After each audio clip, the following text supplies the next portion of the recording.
មួយក្នុងឆ្នាំដែលបេះដូងខ្ញុំចង់ប្រាប់អំពីស្នេហាដ៏ស្រស់ស្អាតដែលអូនបានផ្ដល់មកថ្ងៃនេះគឺថ្ងៃអបិយមនី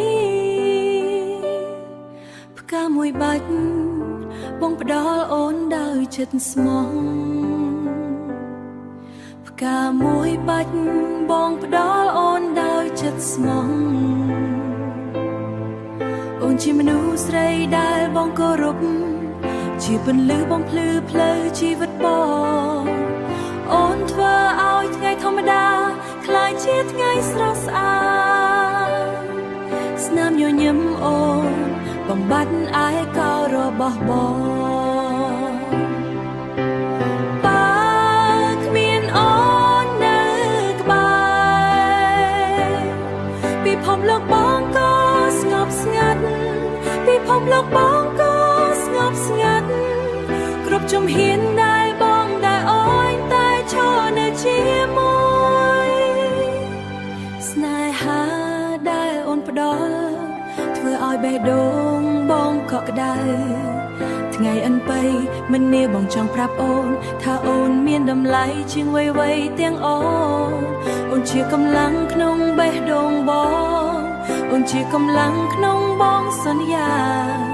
ជាមនុស្សស្រីដែលបងរហូតផ្កាមួយបាច់មិនអាចប្រៀបបាននឹងក្តីស្រឡាញ់ដែលបងមានចំពោះអូនថ្ងៃអនបីមិននាបងសុំសន្យាពេលអូននឿយហត់ពីការងារនិងជីវិត